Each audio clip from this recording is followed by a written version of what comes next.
Hi! In today's tutorial, you are going to learn how to paint this really sweet and simple beginner project.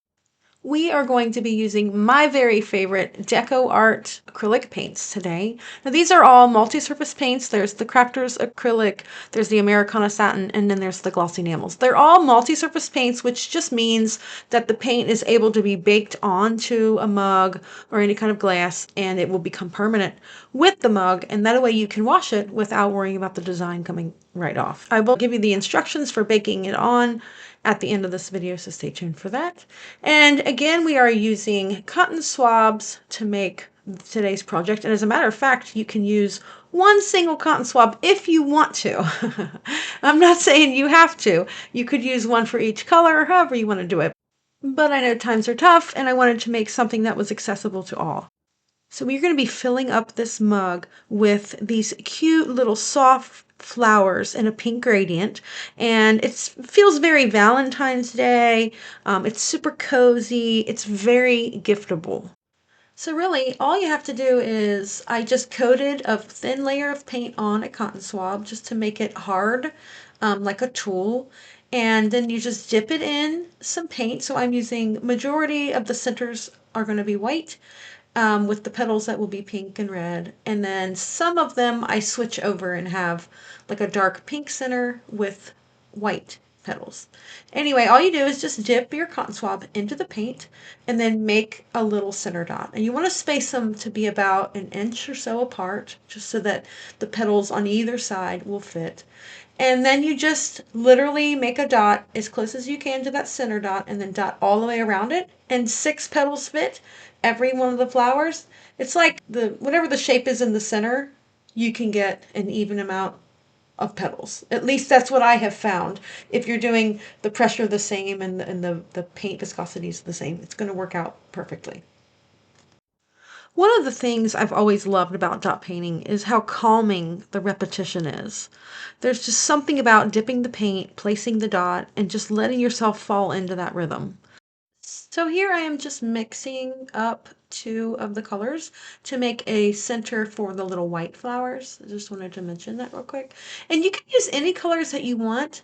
You are the artist. There is no right, there is no wrong. It's all just personal preference. You do it however you want. This is just what I was doing I was thinking Valentine's Day. And I will list all of these colors in this video's description below. You don't have to be perfect, and you don't have to be fast. If anything, you should go slow. All you have to focus on is the one dot that you're making. That's it.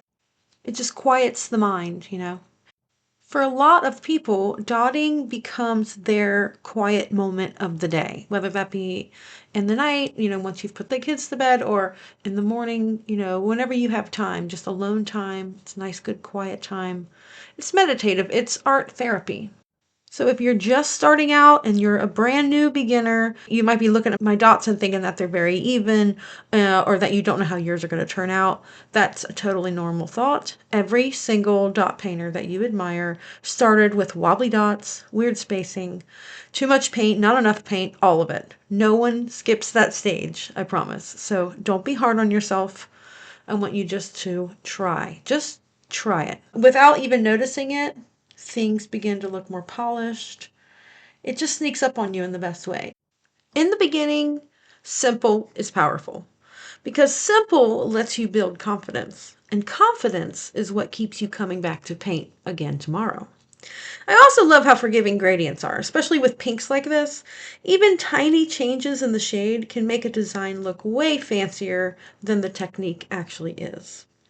It's kind of a secret weapon.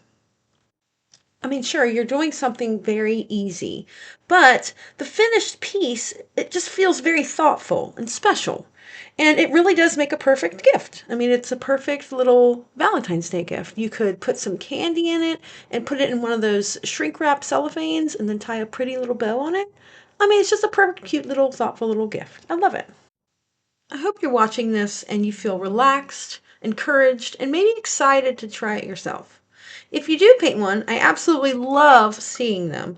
So please tag me and share it with me so I get to see it anywhere on social media. If you ever catch yourself thinking, this looks too basic, remember that basic is where mastery grows from. Nobody builds detail without first building control. Every dot you place is literally training your hand. That muscle memory. And listen, I want you to start seeing yourself as someone who paints. You are an artist, not someone who is trying to paint. You are literally doing it right now. That identity shift is huge. So for the baking instructions, you want to let this air cure for 4 days. Then you're going to place it in a cool oven. You set your temperature to 325 degrees Fahrenheit, and then you bake it for 30 minutes. And then remember to let it cool with the oven door partially open, and that way it cools slowly with the oven and it won't break or anything. I know there were some people that have some concerns about like a glass bottle busting in the oven. It won't do that if you start it in a cool oven and then you let it cool down when it's done baking along with the oven. It'll be fine. And now you can wash it. Now I do still recommend hand washing. I know they say I think it's like top rack of the dishwasher is safe. I still hand wash just because that's just what I do, but mine have lasted for years, so it will be perfectly fine. Now, not all paint is, bakeable, so definitely look at your bottle. Most artists go through this natural evolution where at first it's just about trying the craft. You just grab what you have around the house, you experiment, you see if you even like dot painting, right? And then at some point you realize, okay, I love this. It becomes your new obsession. You want more control, and you want your dots to land exactly where you want them. And you want, various sizes, lots of sizes. And not because you have to, but because it makes the process smoother and more predictable. That's when people start refining their setup and the tools they use. Well, these are the tools from the Dot Art Depot. Now, we make these by hand. They are the very top quality tools that you can find. The pink set is a 20-piece round set. We've got a purple 10-piece petal set, and then we've got a blue oval set.